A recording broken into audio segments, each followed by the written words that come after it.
so much for coming. It's so I had really with every guest breakfast we've had a different theme, and we have had people present. But what's always come out as what people have really enjoyed was when we've just sat and had a chat. A bit of a Q&A.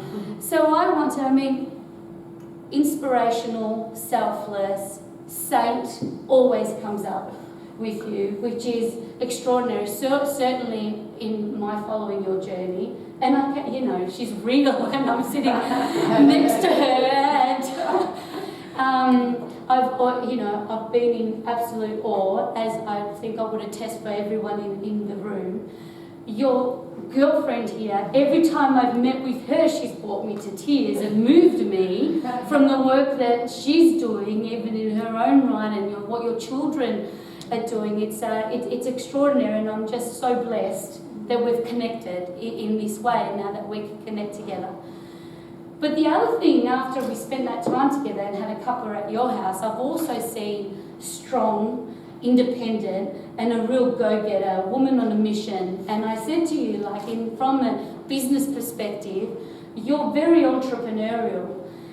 And if there was a humanitarian entrepreneur, and from a philanthropy point of view, that's something that really stood out, that you actually, in the same likes that you see the big, the Steve Jobs of the world, I saw that in Moira too, because she's just doing things in a different way and doing things very differently. I'll take it as a compliment, I think. No, it's a big compliment. So to start with, tell us what's happening in your world right at this moment. Well, right at this moment, I finished with my foundation a number of years ago that I set up here in Melbourne called Children First Foundation, and it was actually 6 months after the girls were separated, and I realised one of the girls needed special care, and also one of my sons ended up having a very bad chronic back problem, scoliosis actually, and I thought, my goodness, I thought to myself, I went through a crisis thinking, wow, I've helped all these children in the world in front of me. My own son got so sick and I hadn't even noticed, and no one had picked up on it. So it's sort of become the priorities in life, and so I then stood back and said, okay, so I became a full-time carer, and I thought I knew what that was about until I knew what it was to care for someone who needs 24/7 care. It's the most wonderful place in the world to be. I wouldn't have changed anything by now. Yes. And so I stood back with that for 6 months after separation, and then I ended up realising, because I kind of for my foundation, because I used to do a lot of public speaking, and I never cared where the money went. I went to my foundation, I never wanted money, I just felt this is a vocation, I don't want money for anything I do, and I just got a stipend for shopping, the petrol and everything. And so suddenly here I was, I found myself, I've lived overseas for years, nowhere to live, 4 children now, I've got my 2 boys, and suddenly I had these other 2 girls that I didn't have before, and nowhere to live and no money, and I thought, I never knew life was like that, because I just, God always provided. So I thought, okay, put your thinking caps on. So some friends in Queensland, who are very dear friends of mine, they came on board and they said, Moira, you sort yourself out, we'll pay for your rent for the next few years, do you know what you're going to do? I said, I don't know. I said, whether I go back or what, but right now these children are my priority. And so I ended up taking a sabbatical for a year, and I moved into the western suburbs, and these people in Queensland paid my rent. And then some people got together and helped me, well, you better start doing some talks. I said, I've done them all the time. I said, yes, but maybe for you this time. I said, well, not really for me, it's for my kids. So I started doing that, and I realised, wow, I never knew that what you could do with all this money, or what you could do with it. So I ended up then realised, okay, I need someone to live. And one of my kids couldn't be too far away from the Children's Hospital, so I needed something that was demographically good as well. So I got onto the Catholic Church. They're one of the wealthiest people in Victoria. I thought, give them a buzz, even though I'll pick myself, and said, look, have you got any old properties that all the nuns and priests aren't living in now? And I'm sure I could gather some people together to fix it up. So a house came available in East Brunswick, and they said, Moira, do you want this? At the time, you would have really died. It was something out of a movie. I'm sure the block would have not even blocked, they would have thrown it apart. But then at one of my talks one morning at the there was a great big breakfast for guide dogs Victoria, and I was one of their speakers there, and the reason there's a few thousand people there, and then I always like to know who's in the room, because you never know someone to do an airfare for a child, or someone, some doctor, or some physio, or something. You always have someone who can help. Every profession can serve somehow, you know. So lo and behold, never bothered this before, but suddenly on the reasons table was this oh, they do building. I said, what sort of building do they do? I was between my talk, going, check out Nelson's example. So then they had a break, and so whatever, I had to go back. I said, any information? Oh, they do construction for buildings. I said, well, tell them about me and tell them I need to meet them, tell them not to leave. I can't talk to them right now. It's really important to pin them down. So Louise is like trying to keep them there for longer, and I couldn't get to them because all these people are coming up and talking. I'm thinking, hold on to them there. What you doing? Where you go? So sometimes you've got a network like that. You network this way, but I'm just a professional beggar. Yeah. So to make a long story short, there was the whole table of these people from program. I had no idea what program we were, but all I found out later on was that they have like, how about thousands of tradesmen. Oh, the gift from God! Oh my God, that's like my gold ticket. And they do these, or I think they have the contracts for all the public housing, everything. So anyway, this lady Maria, who's like one of the big bosses, she was there and all her workers. And I started saying, "So what do you do?" I said, "Oh, she's wonderful." I said, "Oh, you do all that?" "Oh, yes. And I'm going to work now." And so I wanted to get more information. So then there came the big crunch. Well, I said, "You'll never believe it." I said, "What a coincidence." I said, "I have this house in Brunswick and it's just a sham. I've got disabled kids and I've got more kids coming, and can you guys help?" "Oh, that sounds really interesting." Of course, she's probably gone grey now, and she's at a breakfast table most mornings as well. But they took on this project, and they completely took all the asbestos off, and they got all these other companies involved. They've got a big community board in the front of the house. It's been rewired, it's been painted, it's been disabled bathrooms, and then we realised the extension was a bit tough, so we ended up doing a fundraiser. My two sons, I believe great things they should also give back, and so they got together and we got a committee together. We got 350 people to fundraise last year for the extension, and we raised the money for that, and we realised it was cheaper to put a kid home, so that's just, we moved in 2 weeks ago to the extension of the house. So now there's probably one of the biggest houses in East Brunswick. The company treasury even mortgage now. And so I'm living there, and in my house at the moment I have Trish and Krish, of course, and Ahmed and Emmanuel. Ahmed's the Paralympian, my son from Iraq, and he's actually in Brisbane at the moment speaking, but he's going to university and also training for the Paralympics to go back to Rio. And Emmanuel is my son, he's a singer, and it makes me people cry, makes me cry for other reasons. However, that's your son. I can't watch that X Factor. Like, how beautiful is that? Every video that's out there. There's like bloody, that was just so moving in what he did and continues to do in their own right. In their own right. I mean, you doing. can't give the kids have got their gifts. You can't install their values and things like that. Yes. So those two, they're my 4 kids. Yes. And last year, once I moved into the house, I was waiting for this girl. She'd been waiting to come back to Australia, and I didn't want to bring her until I got to the new house. A new beginnings. I just think it's a lovely way to start as a seed in the house with a new child that comes at the same time. So a little girl her name is Papa O. She's from Burma. She's legally deaf and blind, and she's from an orphanage. And they kept telling me she was a beautiful artist. I'm thinking, oh yeah, because I'm not really the arty type. But when she came, I couldn't believe she's the most phenomenal artist. So good is she that she has someone from the Archie board that mentors her every week. And she ended up becoming an ambassador for the Cows by Candlelight this year. So it's just phenomenal. But she is amazingly gifted. And I look at Ahmed with no lower arms and legs, and Manuel with no limb deficiencies, and Papa with these other disabilities. I think sometimes these young people are there. They go through their journey, and they're here to remind us the things that we can do and not can't do. Because nothing stops them. And it just shows you, also reminds you that we all have a gift. Yes. And some of us, we don't use it. And all our children have got gifts. But sometimes we're not there. I think there's those moments in life that those are the people that go, oh my God, they can do that, why can't I? So when you have a bad hair day, and I have my moments, I do look at my kids.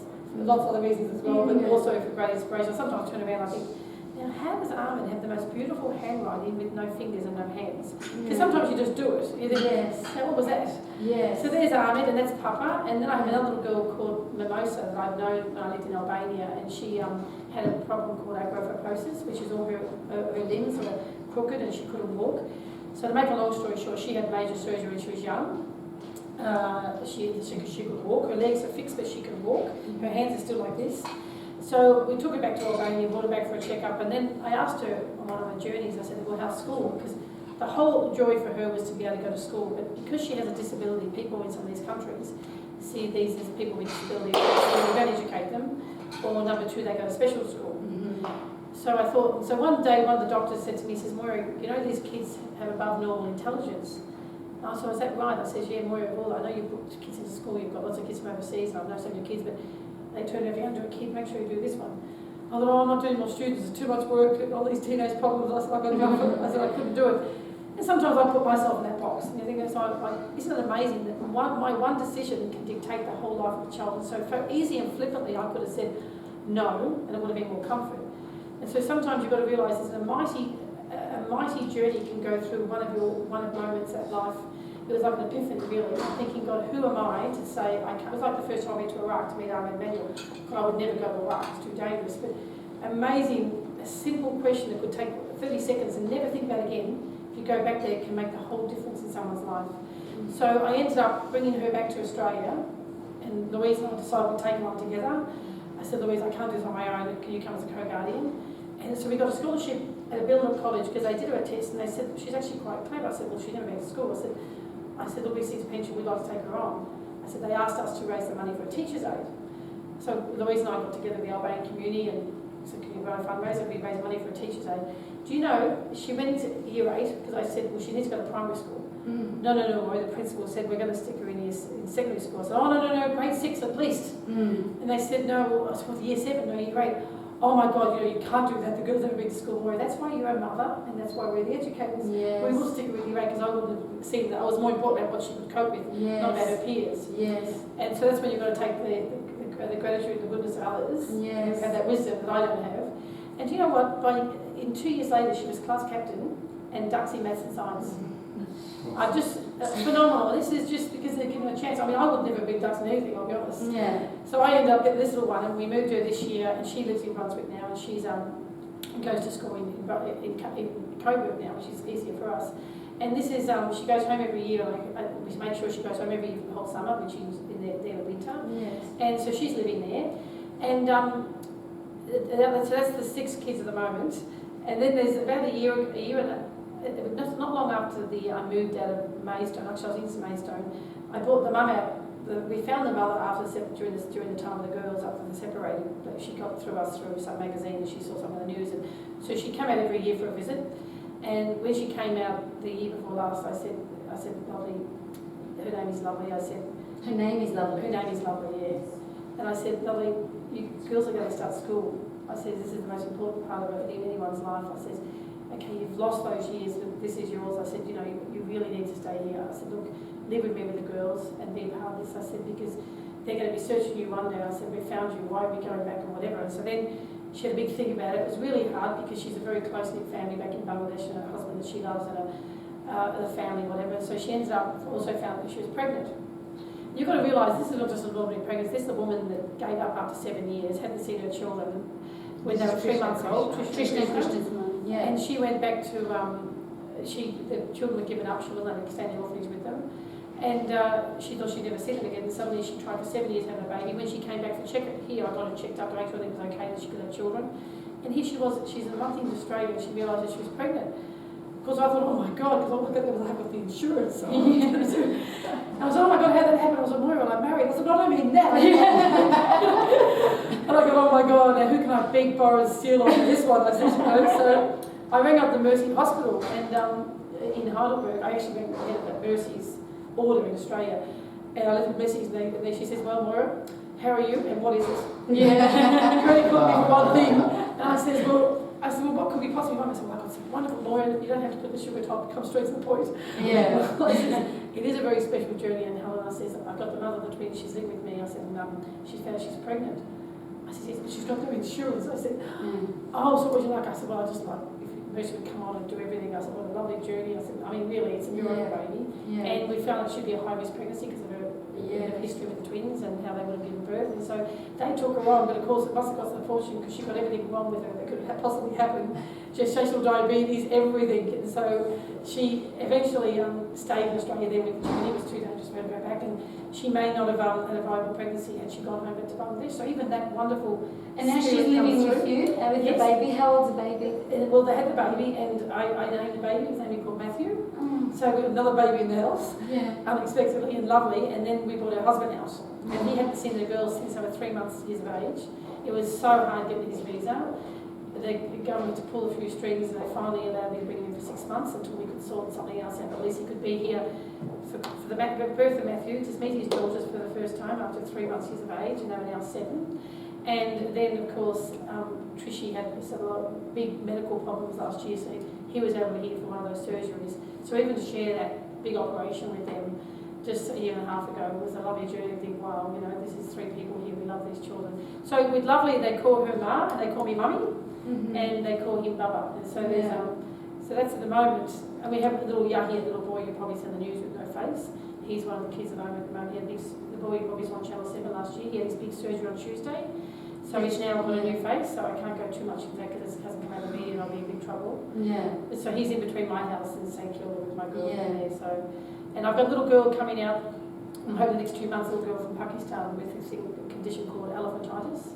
So she's got feet that big, really, really big little girl, tiny little thing. And so the 2 feet like that and also no legs, so we don't know what we can do for her, but you just look at that picture, the first thing you want to do is help. And her name's Little Angel, she'll come with her mum. So now these days I try and do about 3 kids a year. I've kept 1 room there for that, and then look after married children. And apart from that, as well as I now support all my kids myself and the whole house with all of us. And because there's 12, isn't there? There's 12 over here. Yeah. And then so I do that through public speaking now. And the other way is, and I've also, one of my dreams is to build this garden in the Gaza Strip. So that's another project. So before we get into the Gaza Strip, that is another extraordinary project and how that came about. You, everything I've read says from a very young age, you had this desire to help and give, and you'd sneak out of school and go and help the special needs school next door. You went overseas for the first time. What was that the country that you went overseas for the first time? To work. Calcutta. You had gone and lived there for 2 years. I did. Ever since a kid, I had a dream about Mother Teresa. Yeah. And I remember, people would have scrapbooks on pop stars. I had one of Mother Teresa or people with disabilities or things like that. And I just had these scrapbooks. And I used to tell my mum and dad, I'm going to go live in Calcutta one day with Mother Teresa. I didn't know where Calcutta was at the time. I just knew it was the city. And they said, oh, yes. So I first spent a year with Aboriginals in Western Australia, and then I came back and I sold my car. And I remember being at the airport this day, and I remember my brothers and my sister were in the airport wearing sunglasses and saying to Mum, you're not really letting her go, she's not really going there. And I'm thinking, what didn't they get up there tell them for so many years? They're suddenly thinking, am I really going? And I reassured my mother by saying, look Mum, I've got a great place to stay, a great place to work, and all these wonderful people are coming to meet me at the plane. Of course, none of that was true. But what she didn't know didn't hurt her, but that gave her great comfort. But I knew Mother Teresa was famous, and I'll meet her. Everyone knows where she is. When I get there, I'll just ask, where's Mother Teresa live? And I'll find out. So that's really what happened. We went to prayer, and that was a dream come true to go to Calcutta and spend 2 years in Calcutta with her. So I sold my car for my nephew, because those days I knew about Lions or Rotary clubs who would sponsor things like that. Like old schools would come on board these days, and businesses and people would come on board if they know you're a genuine young person who's not just gone off for a holiday overseas. Yes. So it was phenomenal. It was 2 years in Calcutta. How old were you? I was probably about 20. 20. Yes. Yeah, 20. And then in your journey, so with the boys, they're from Pakistan? No, Iraq. So with the boys, the first time you decided I'm going to... No, I didn't decide. Well, what happened then was I was living in Albania. Yeah. And I was taking some kids to America. I was on my way to America with some children for surgery. I got some free meds in Boston. And this nun said to me, you see, I'm a Catholic, I can say this, but never trust a nun, because they usually have ulterior motives. And she just said to me, so Moira, you're off to America? I said, I am. I said, oh Moira, I know 2 children who nearly need problems, some help. I said, oh sister, okay, well no worries, when I get back, well where are they? And what's wrong with them? Oh, they've got some problems with their arms and legs, they can't walk, and it's so sad. I worked with them for a few years. I said, well sister, where are they? And she said, oh Moira, they're in Baghdad. I'm in Albania. I said, gee, the only in Baghdad I know is the Middle East, and there's one in Tasmania. There must be one in Albania. I said, oh, so sister, isn't that funny? The 3rd Baghdad I've heard. So where exactly in Albania? How far are they? Oh no, Moira, not Albania. It's far, far away. I said, where? Sister said, well, it's in the Middle East. Sister, we're in Albania. Hello, let's check here.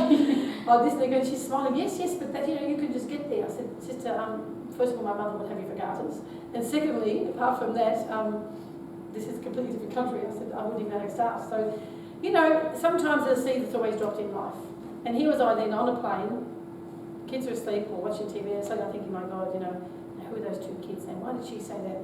And why would she say Iraq? I've always said, I'll never go to the Middle East, it's too dangerous. And, you know, suddenly I thought, my goodness, this weight started coming on my shoulder. I sometimes think it's so easy for me to say at that moment. Feeling alive, because it'd be so easy to dismiss and say, look, don't do it, never be discussed again.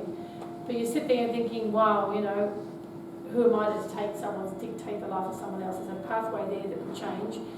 Either way, never know what will happen, but I just think, why did she say that to me? So there's that thing inside in your tummy that tells you whether it's the Holy Spirit, the butterflies, whether it's your sense of duty or a sense of spirituality, whatever that may be. There's a reason for that telling you. If you're not easy about something, there's a reason for it.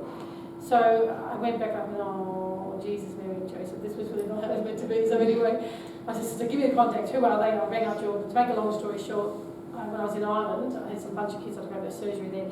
I left the kids in Ireland, I thought I'd just pop to Iraq for like a week or whatever, and just go there. So I went to Jordan, and that was the problem. I went into Jordan, stayed with the Sisters of Mother Teresa, and I have two passports. I have an Irish passport, an Australian passport, and so I thought I'd use the Irish passport because there was a man called Richard Butler at the time that probably the Iraqis didn't like the Australians very much, so that might be a nice sensitive passport to use this time. So anyway, so I took the passports in with two sisters, and they were going to travel with me on the road to Iraq. They said, oh, Moira, they had to keep the passports, it's going to take a few days. And what's a few days? It's all Moira a week. I said, oh my God, but there's kids in Ireland. This is so complicated. What's supposed to be difficult? So, you know, you can make this a mountain and a molehill, but sometimes I think, oh, well, nothing I can do. I'm here now. Wow, I'm going to get a visa. That's the main thing, right? Yeah. So I decided to pop into the Holy Lands for a bit. And so I came back. I met with the sisters, and we were going to go that day and pick up the passports. And so they're all happy, and jump in the car and said, Moira, you stay in the car and we'll go to get the passports. I said, great, because we've heard them already. So they all, nuns were always smiling. They said, it's like the smile of assassins, you know. They said, Moira, I've got some good news and some bad news. I said, oh. So sister, what's the good news? I said, well, you've got your visa. Okay, well, I didn't think that was a problem. So what on earth could be the problem? Well, they're smiling. Well, Moira, they wouldn't give us one. What do you mean they wouldn't give you? You've got the cross, you've got the value, the whole thing going. Sister, why on earth wouldn't they give it to you and to me?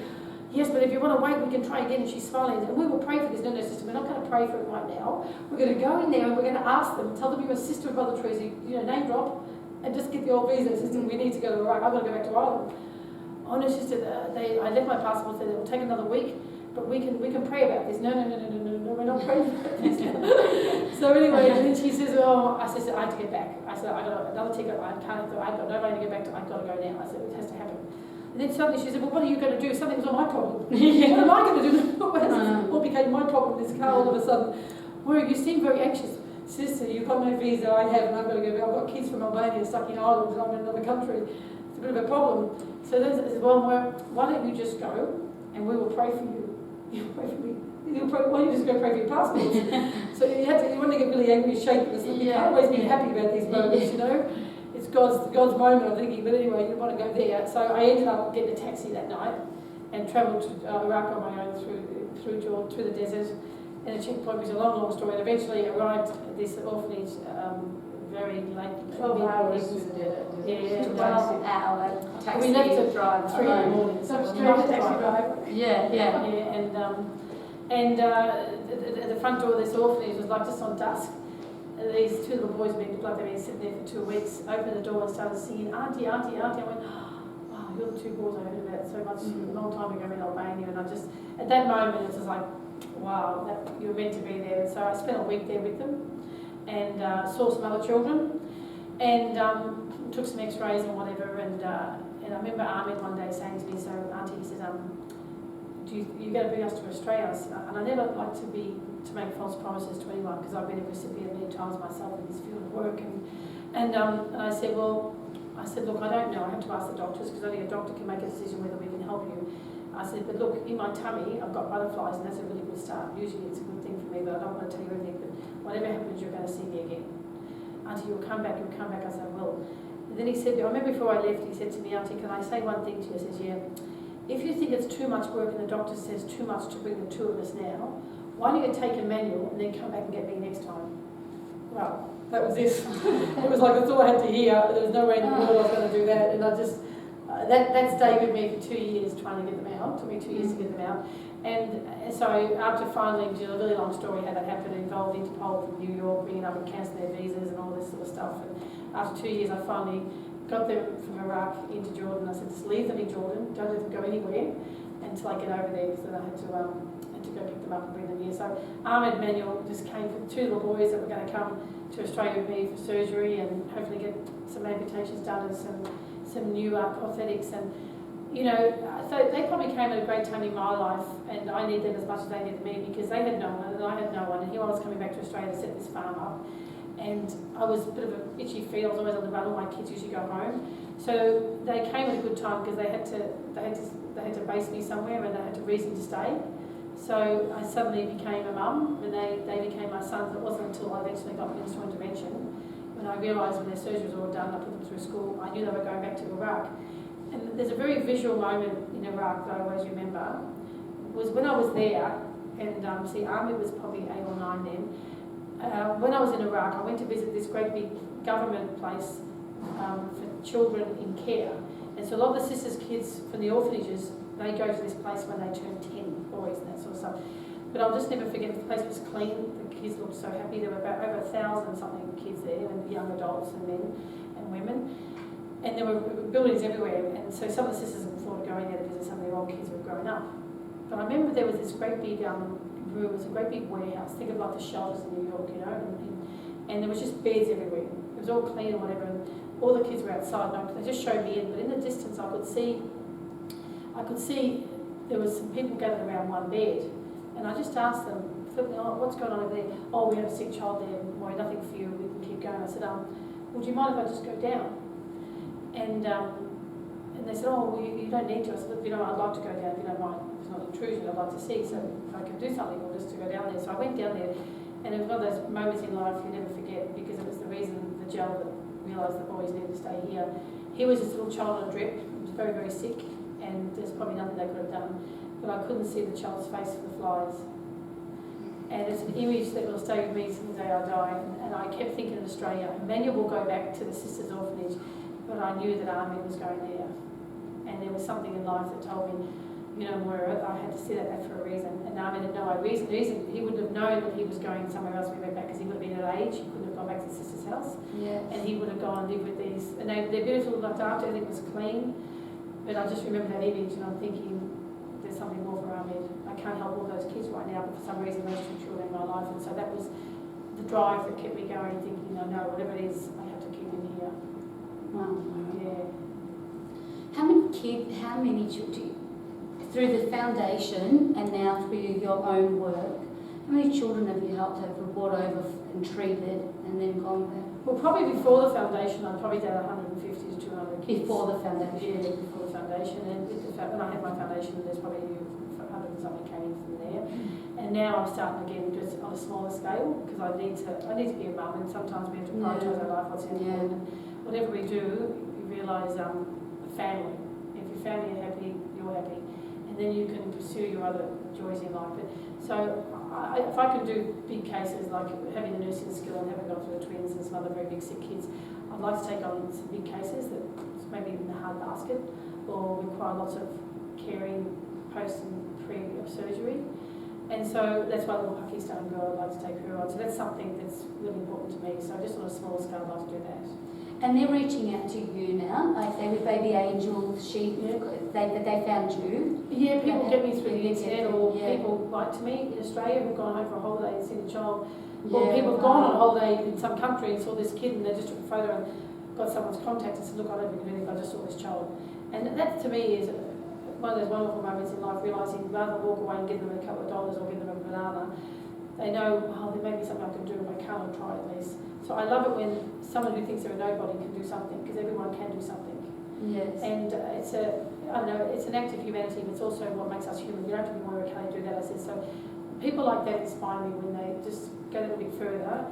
It's out of their comfort zone. They just, because they see the humane side of something and the injustice of it. So you'd be surprised how many just people are holiday makers, or people have gone home to their country and said, look, I don't know, I live in Australia, but I don't know where to start. They go, oh, I've seen someone on the news, maybe who's that girl now? They won't know my name, but I think, oh, they might see they'll see what road we did. So sometimes, some of the kids that come through these little heroes, you know. Yeah. All of us want to do something. Yeah. That's what makes us human. And there's not one person that wouldn't be merciful towards any child. And it's just that hard, just thinking, my God, I could never do that. It's like people in the early days, I could never work with kids with disabilities. And I used to think, oh, really? But I think as once you've broken that out, you think, oh, wow. And that's why young people and children being exposed to doing volunteer work in shelters and working with kids through these whole lives. Like, you know, the shelter, I just kept around here for years and years. But one thing I found was homeless men never had contact with women or children. It was always men or men in the places, but they just lacked the power of being a young person or a woman speaking to them. Yeah. So just think, there's all things that we can all do, you know. Just the human need is sometimes not asking for much. Yes.